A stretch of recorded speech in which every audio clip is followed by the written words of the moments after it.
So ನಾವು ಇವತ್ತು ಮಾಡಲ್ paper 1 ಅಲ್ಲಿ ಇರತಕ್ಕಂಥ 28th ಕ್ವಶನ್ ಸಾಲ್ವ್ ಮಾಡೋಣ. 28th question given based on the dissolution ಚಾಪ್ಟರ್ಗೆ ಸಂಬಂಧಪಟ್ಟಿದ್ದು. Dissolution means we close the ಬಿಸ್ನೆಸ್ನ ಕ್ಲೋಸ್ ಮಾಡ್ತಾ ಇದೀವಿ. At the time of dissolution first you have to prepare realization account. In the realization account what we have to do, only we sold ಅಸೆಟ್ಸ್ನ sold ಮಾಡಿ ಅಲ್ಲಿರ್ತಕ್ಕಂಥ receive ಮಾಡಿರ್ತಕ್ಕಂಥ ಕ್ಯಾಶಿಂದ pay ಮಾಡ್ತಕ್ಕಂಥ ಎಲ್ಲ ಲಯಬಿಲಿಟೀಸ್ಗಳನ್ನು ಕೂಡ ಪೇಡ್ ಮಾಡಬೇಕು. ಆಫ್ಟರ್ ಏನು ಬ್ಯಾಲೆನ್ಸ್ ಉಳಿದಿದಲ್ರಿ ಆ balance transfer to partners capital account. That balance amount paid by the bank account. So bank ಅಕೌಂಟಿಂದ ಪೇಮೆಂಟ್ ಮಾಡಬೇಕು. ಸೊ ಇವಾಗೆಲ್ಲ ಲಯಬಿಲಿಟಿ ಕೊಟ್ಟಿದ್ದಾರೆ, ಅಸೆಟ್ಸ್ ಕೊಟ್ಟಿದ್ದಾರೆ. Then and the above date firm was dissolved. Additional information, the assets were realized means what here? Sold. Assume it, realized means sold. Bills receivable is 8,000, debtors 55,000 ಗೆ sold ಆಗುತ್ತೆ. Receivable ಎಷ್ಟಿತ್ತು? Bills receivable 10,000 ಇತ್ತು ನಮ್ದು assets. ನಾವು realise ಮಾಡಿದಷ್ಟು only 8,000 ಗೆ. Don't find a profit or loss in this dissolution. Only sold price ಅನ್ನ consider ಮಾಡ್ಕೋಬೇಕು. Debtors, investment, furniture, machinery. So now have to prepare the first one, realization account. In the realization account, remember, so at a time have to prepare the all accounts, realization, partners capital account and bank account. So ಇವಾಗ ಏನು ಮಾಡಬೇಕು, ಇಲ್ಲಿ ಇರ್ತಕ್ಕಂಥ ಅಸೆಟ್ಸ್ಗಳನ್ನು first have to transfer to realisation account. Then all the liabilities transfer to realization account. Then these balance, capital balances and reserve fund transfer to partners capital account. Then cash balance or a bank balance transfer to bank account. So ಇವಾಗ ಇಲ್ಲಿರ್ತಕ್ಕಂಥ ಅಸೆಟ್ಸ್ಗಳನ್ನು realisation ಅಕೌಂಟ್ಗೆ transfer ಮಾಡಿರಿ. So ಇವಾಗ assume ಮಾಡ್ಕೋರಿ ಇದು ಯಾವ side? Credit side. ಇದು debit ಅಂತ assume ಮಾಡ್ಕೋರಿ. ಸೊ ಇವಾಗ ಇಲ್ಲಿ ಕ್ರೆಡಿಟಲ್ಲಿ ಇರ್ತಕ್ಕಂಥ ಎಲ್ಲ ಅಸೆಟ್ಸ್ಗಳನ್ನು ನಾವೇನು ಮಾಡಬೇಕು? ಅಸೆಟ್ಸ್ಗಳನ್ನು ಡೆಬಿಟ್ ಸೈಡ್ ರಿಯಲೈಸೇಷನ್ ಅಕೌಂಟಿಗೆ ಟ್ರಾನ್ಸ್ಫರ್ ಮಾಡಬೇಕು. ಇದು ಕ್ರೆಡಿಟ್ ಅಲ್ಲ, clear? It's not a credit. So cash at bank, bills receivable. ಇವಾಗ ಬ್ಯಾಲೆನ್ಸ್ ಶೀಟ್ ಇದ್ದರೆ ಬ್ಯಾಲೆನ್ಸ್ ಶೀಟ್ ಟ್ರಾನ್ಸ್ಫರ್ ಮಾಡ್ತಿದ್ವಿ. ಸೊ ಇಲ್ಲಿ ಏನು ಪ್ರಿಪೇರ್ ಮಾಡಿದ್ವಿ? Only realisation, partners capital account and bank account. So all the assets transfer to realisation account, debit side. So first one ಏನೈತ್ರಿ? Cash at bank. Cash at bank transfer to bank account. So ನಾವು right here receive ಮಾಡಿರ್ತಕ್ಕಂಥ ಅಮೌಂಟನ್ನು bank account ಡೆಬಿಟಲ್ಲಿ ಬರೀರಿ, paid ಆಗಿರ್ತಕ್ಕಂಥ ಅಮೌಂಟನ್ನು credit side ಬರೀರಿ. So right here to balance brought down. ಎಷ್ಟಿದ್ರಿ cash? Cash balance, bank balance is 30,000. Right here 30,000 is a bank balance. The next one item is bills receivable. As per question bills receivable, debtors is there. So credit side ಅದನ್ನ assume ಮಾಡ್ಕೋರಿ. So transfer to debit side of realization account. Right here bills receivable amount is 10,000. Amount is 10,000. The next one is debtors. Debtors amount is 60,000. That one also write here only. Debtors amount is 60,000. Debtors amount is 60,000. The next one, investment is 40,000. Investment is 40,000. The next one, furniture is 5,000. Furniture is 5,000. The next one, machinery is 70,000. Machinery 70,000. The next one item is building. Last one, building is 80,000. Building is 80,000. Remember, as per format, credit side always write a first one item is PDD, provision for doubtful debts. So ಅದನ್ನು asset side ಕೊಟ್ಟಿದ್ರೆ consider ಮಾಡ್ಕೋರಿ, ಕೊಟ್ಟಿಲ್ಲ ಅಂದ್ರೆ ಇಲ್ಲಿ ನಿಲ್ಲ ಅಂತ ತಗೋರಿ. So ಇವಾಗ ಇರ್ತಕ್ಕಂಥ ಲಯಬಿಲಿಟೀಸ್ನೆಲ್ಲ credit side realization account transfer ಮಾಡ್ರಿ. First one is 35,000 is creditors. By creditors 35,000. The next one, bank loan. Bank loan is the outsiders, then only write in the realization account only. Bank loan 25,000. Bank loan 25,000. Bank loan 25,000 ಆದಮೇಲೆ Shankara's loan. Here Shankara is a partner. Don't write in the realization account, directly paid by the bank account. So this one directly write in the bank account. Right here, first one always paid liability. So write here realization account. So first ಗೆ ಬರ್ಕೊಂಡ್ಬಿಡ್ರಿ ಇದನ್ನ bank account ಅಲ್ಲಿ format ಅನ್ನು. So you write liability paid. Then second one is dissolution expenses. That one also write a realization account. Expenses, you should write a dissolution expenses. The next one is any partners loan are there, you should write here. So is Shankara's partner is there, the write here Shankara's loan. Now Shankara's loan is 10,000. 10,000. In the debit side, what we have to write? To realization account. So here assets realized or assets sold. Right here.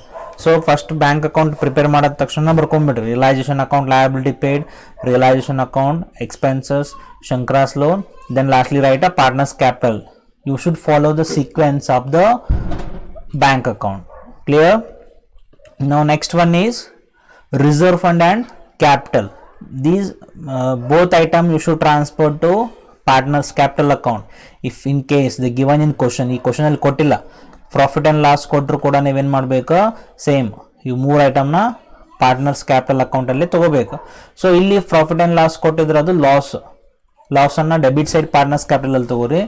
ಇಲ್ಲಿ liability side ಕೊಟ್ಟಿದ್ರೆ ಅದು profit, ಅದನ್ನ ನಾವು credit side of the partners capital account ಅಲ್ಲಿ ತಗೋಬೇಕು. ಇವಾಗ ಯಾವುದು ಕೊಟ್ಟಿಲ್ಲ ಬಿಡ್ರಿ. ಸೊ ಕ್ಯಾಪಿಟಲ್ ಕೊಟ್ಟಿದ್ದಾನೆ ಮತ್ತು ರಿಸರ್ವ್ ಫಂಡ್ ಅನ್ನ ಕೊಟ್ಟಿದ್ದಾನೆ. ಫಂಡ್ ಅಂತ ಬಂದಂಗೆಲ್ಲ ಪಾರ್ಟ್ನರ್ಸ್ ಕ್ಯಾಪಿಟಲ್ ಅಕೌಂಟ್ ಅಲ್ಲಿ ತಗೋರಿ. Now write a first one. Always partners capital account start from the capital balance. Right? Shankara and Sadanand is a partner. Right? Here in the partners capital account by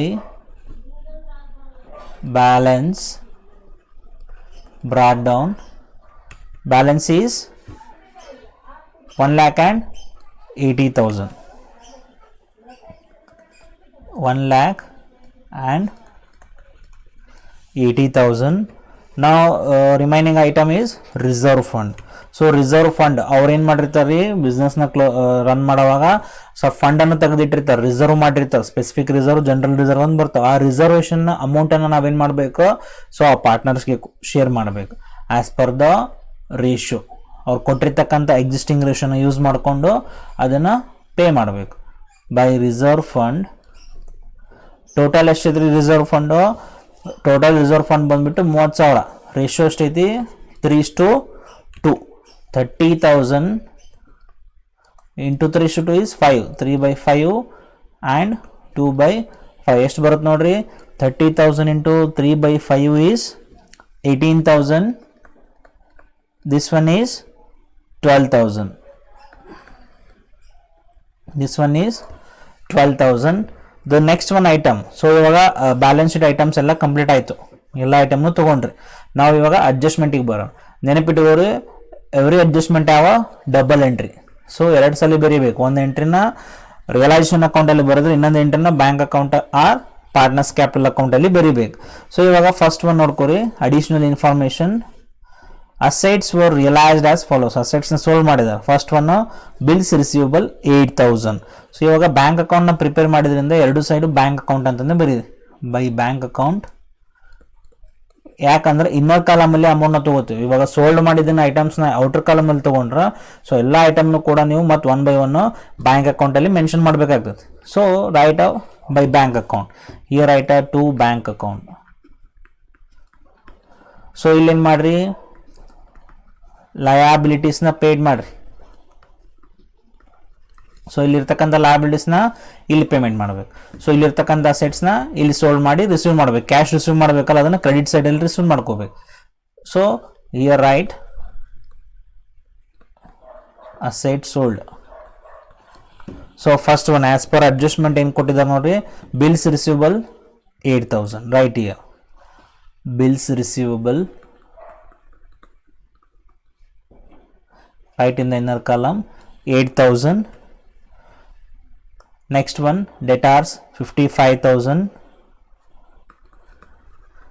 debtors 55,000. The next one investment 50,000, investment 50,000. The next one furniture 4,000, furniture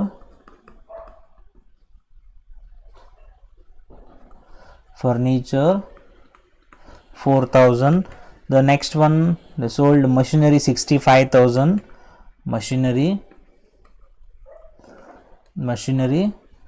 65,000.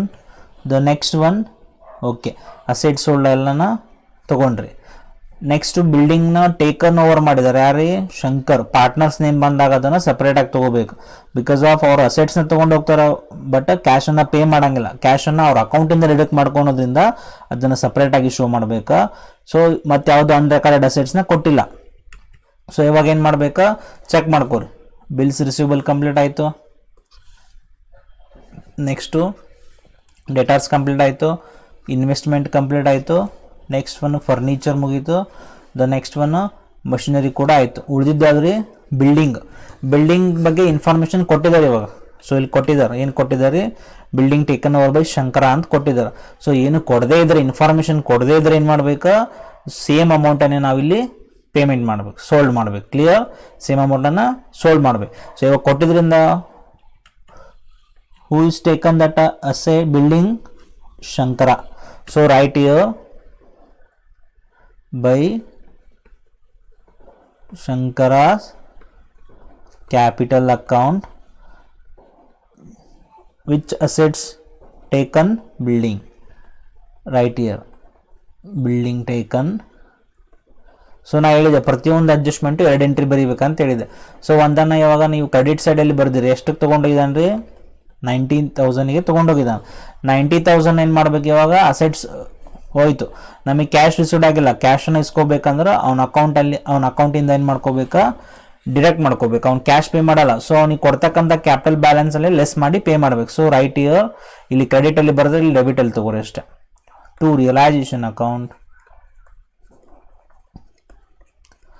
Right in the bracket building. who taken that building, Shankara Capital. So right here Shankara. ಯಾವಾಗ name ಬರುತ್ತಲ್ರಿ partners name, ಅದನ್ನು partner ಅಕೌಂಟಲ್ಲಿ ಬರೀಬೇಕು. That is except the loan ಬಿಟ್ಟು. So ಇವಾಗ realisation account building 90,000 ಆಯಿತು. The next one, so ಇವಾಗ ಎಲ್ಲ ಅಸೆಟ್ಸ್ನ ಸೋಲ್ಡ್ ಮಾಡಿ ಕ್ಯಾಶನ್ನು ರಿಸೀವ್ ಮಾಡ್ತೀನಿ. ಸೊ ಆ್ಯಡ್ ಮಾಡ್ಕೊರಿ 8,000, 55,000, 50,000, 4,000, 65,000. ಟೋಟಲ್ ಎಷ್ಟಾಯ್ತು ನೋಡ್ರಿ, 1,82,000. 1,82,000. That 1,82,000 amount received in to bank account. So ಇಲ್ಲಿ ಕ್ರೆಡಿಟಲ್ಲಿ ಇರೋದನ್ನ ಇಲ್ಲಿ ಬ್ಯಾಂಕ್ ಅಕೌಂಟಲ್ಲಿ ಡೆಬಿಟಲ್ಲಿ ಬರೀರಿ. ಇಲ್ಲಿ ಬರೆದಿರಿ realization account assets realize total 1,82,000.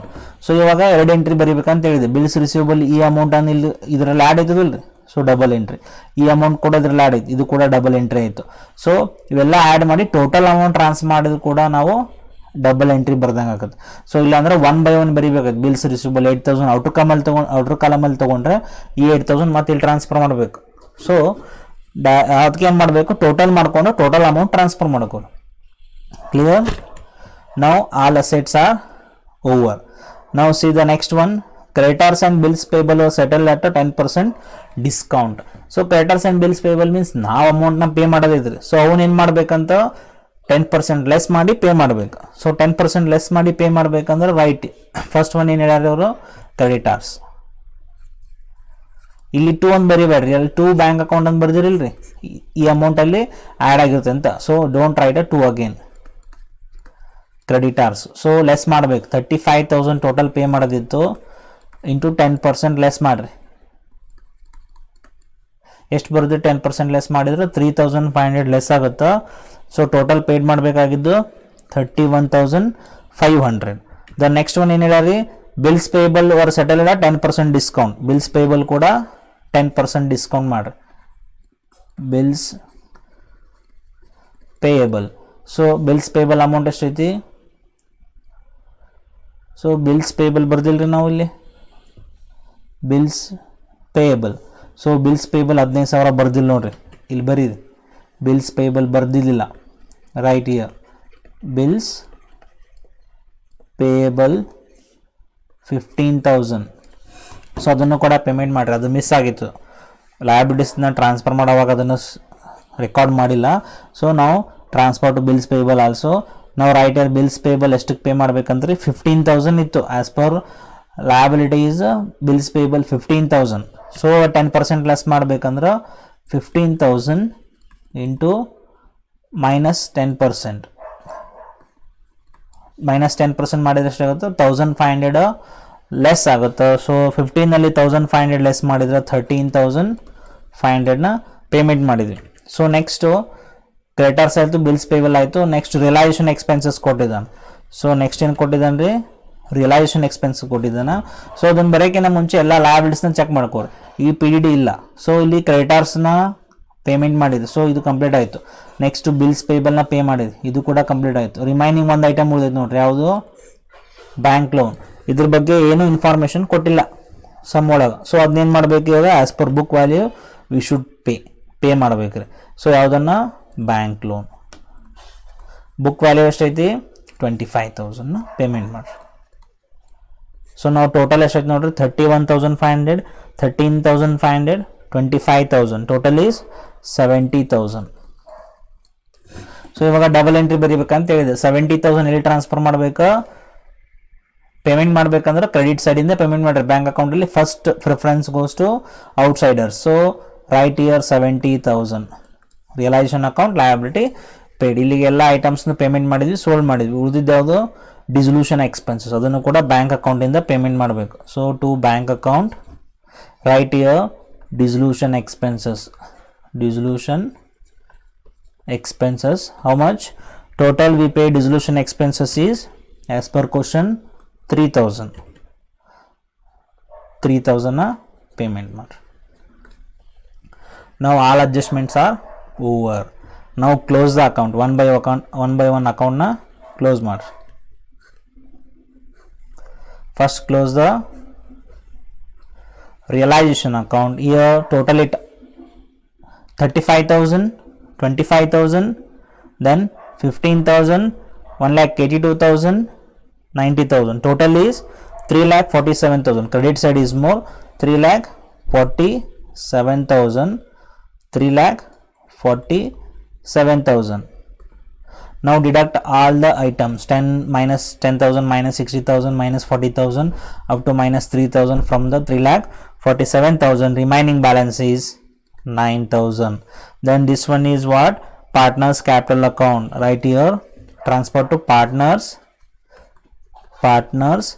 capital account. Then this one is profit. This one is profit. Again here two partners are there, Shankar and Sadanand. Shankar and Sadanand.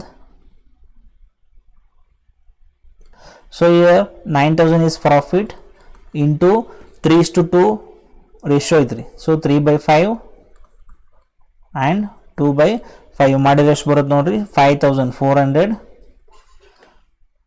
3,600. This profit transfer to partners capital account. Debit ಅಲ್ಲಿ balance ಬಂದ್ರೆ next credit ಅಲ್ಲಿ transfer ಮಾಡ್ರಿ, ಕ್ರೆಡಿಟ್ಗೆ transfer ಮಾಡ್ರಿ partners capital account ಅಲ್ಲಿ. Write here by realisation account. ಯಾವ ಅಕೌಂಟಿಂದ transfer ಮಾಡ್ತೀರಿ? ರಿಯಲೈಸೇಷನ್ ಅಕೌಂಟಿಂದ partners capital. So right here realisation account.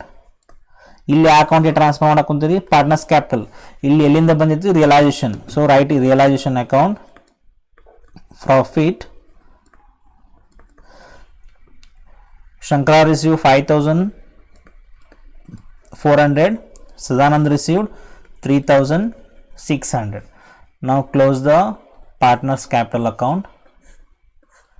Now which side is more? Almost credit side. Both partners credit side is more. In here 80,000, 12,000 and 3,600. Total is 95,600. 95,600. Write the same balance in debit side. 95,600. There is no deductible amount. Directly write a same balance 95,600. ಇವಾಗ ಸದಾನಂದಿಗೆ ಎಷ್ಟು ಕೊಡ್ಬೇಕ್ರಿ? 95,600 ನ payment ಮಾಡ್ಬೇಕು. So here 1,18,000, 5,400. Now total is 1,23,400. 1,23,400. Same balance right in the debit side. 1,23,400. Now is there any deductible amount?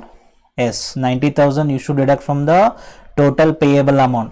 ಅವನಿಗೇನು payment ಮಾಡ್ಬೇಕಿತ್ತಲ್ರಿ 1,23,400ದಲ್ಲಿ ನಾವೇನು less ಮಾಡ್ಬೇಕು? ಇವಾಗ ಅವ್ನು ಬಿಲ್ಡಿಂಗ್ ತೊಗೊಂಡಾಗ ದುಡ್ಡು ಕೊಟ್ಟಿರಲಿಲ್ಲ, ಆ 90,000 ಡಿಡಕ್ಟ್ ಮಾಡಿಕೊಂಡು ರಿಮೈನಿಂಗ್ ಬ್ಯಾಲೆನ್ಸ್ ಮಾತ್ರ ಕೊಡಬೇಕು. 1,23,400 minus 90,000. Balance is 33,400. This one what? To paid by which account? Bank account. So transfer to bank account. Here final settlement. This one is amount final settlement account. Settlement amount. ಇದನ್ನ ಬರೀಬೇಕಂತ rules ಇಲ್ರಿ. You can write only to bank account. Then ಇಲ್ಲಿ ಬಂದಿರತಕ್ಕಂಥ debit ಬ್ಯಾಲೆನ್ಸನ್ನು ಕ್ರೆಡಿಟಲ್ಲಿ payment ಮಾಡಿರಿ bank ಅಕೌಂಟಲ್ಲಿ. Write here by first one partner is first pay the Shankara's capital. Right here Shankara's capital account.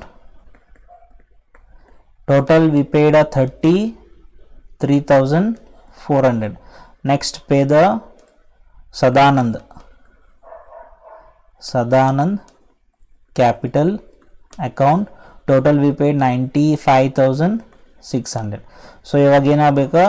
ನಮ್ಮದು ಬ್ಯಾಂಕ್ ಅಕೌಂಟ್ ಟ್ಯಾಲಿ ಆಗಬೇಕು, ಅಂದ್ರೆ ಮಾತ್ರ ನಾವು ಮಾಡಿರ್ತಕ್ಕ ಆನ್ಸರ್ ಕರೆಕ್ಟ್ ಐತಿ ಅಂತ ಅರ್ಥ. ಸೊ ಬೋತ್ ಸೈಡ್ ಸೇಮ್ ಬರುತ್ತೆ ನೋಡ್ರಿ.